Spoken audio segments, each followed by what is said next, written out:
the net, either using speech or braille, are already accustomed to huge frustration. There are many sites which are practically unusable, either because companies don't even consider that blind people might be on the net and therefore don't bother even thinking about it, or because they're more interested in making their sites pretty rather than practical. But a decision in the States could change all that. The US National Federation of the Blind, a powerful and at times very litigious organisation representing over 50,000 blind Americans, has taken on AOL, the world's most powerful internet service provider, with over 22 million customers. Taken them on and, it seems, won. The Federation's president, Dr. Mark Maurer, explained to me what they'd persuaded AOL to do. The suit was brought last November of 1999 because of inaccessibility of AOL to blind users. AOL said fairly shortly after the suit had been filed that it wanted to make all of its products accessible. It has now indicated that it is working on accessibility, and it will have its products accessible, or almost all of them, within between 4 and 8 months. It does not agree that other people's material will be accessible that comes onto the AOL system, but I suspect that a good deal of it will be. Now, that's obviously good news for you, but the fact that this hasn't come to open court, does this actually establish a precedent, or are we still operating on goodwill?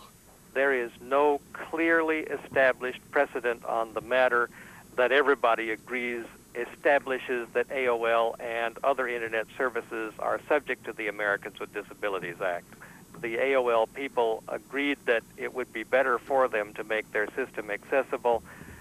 They said they wanted to do it anyway. We appreciate their willingness to do so, and we're working with them on the matters that were before the court and also other matters beyond that. Right. Let me bring in Julie Howell at this point, who's campaigning for more accessible websites on the net for the RNIB. Julie, this is not America. We don't have the Americans with Disabilities Act, although we've got our own equivalent. Is this case going to make a difference here? Well, firstly, I'd just like to congratulate NFB. What a wonderful win for advocacy that is.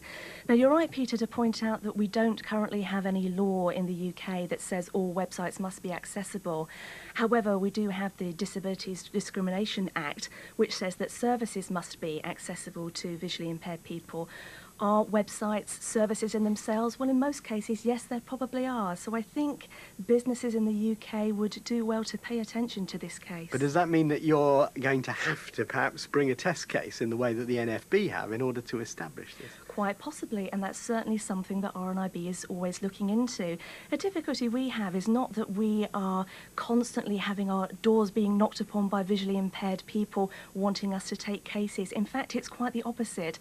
And I'd like to say to anybody who's listening, if you've visited a website, you've had difficulty using it, don't give up. Come to RNIB, tell us about the problems you've been having. We'll discuss it with you and we'll consider taking the case on with you. Right, now someone who knows that from hard experience is Nick Lansley, who's the e-commerce grocery development manager with the supermarket chain Tesco. Now, Nick, there were complaints about your website, not only from individual visually impaired people, but then taken up by the RNIB. So what have you done about them?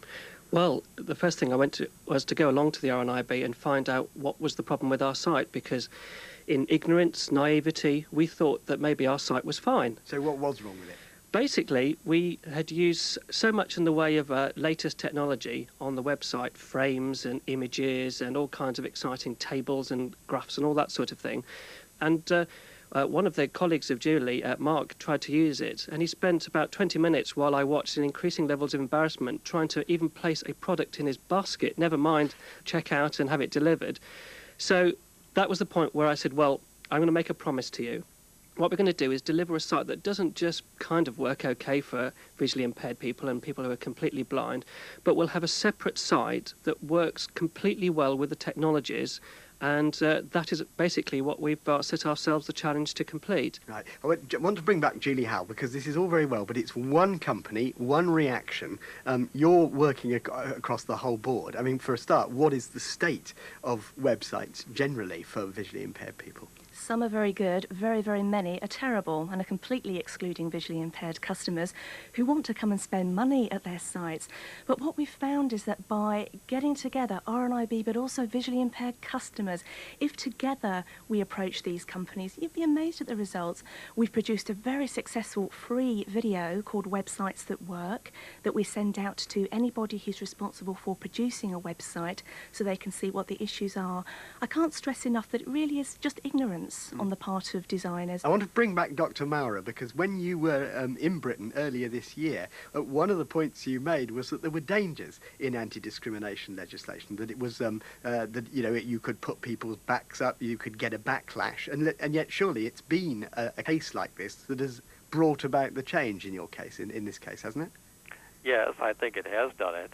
I don't want to be objectionable, but I suspect that the solution that has been offered today would not be acceptable for us. Because it's a special site? Because what it demands is that somebody maintain two sites, and although some people have tried to do that, we've found that there's never comparability. Usually the special site is behind the other, and sometimes quite a lot behind, and so it hasn't worked here.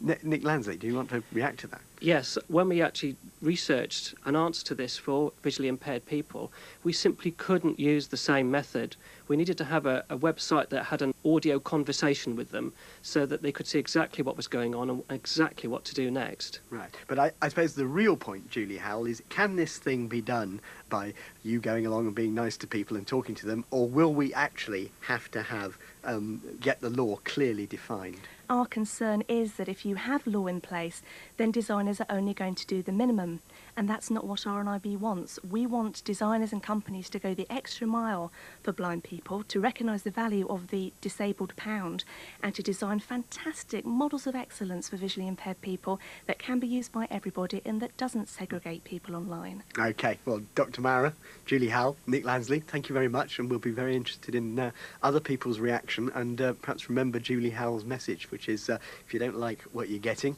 complain. And the number on which to give those reactions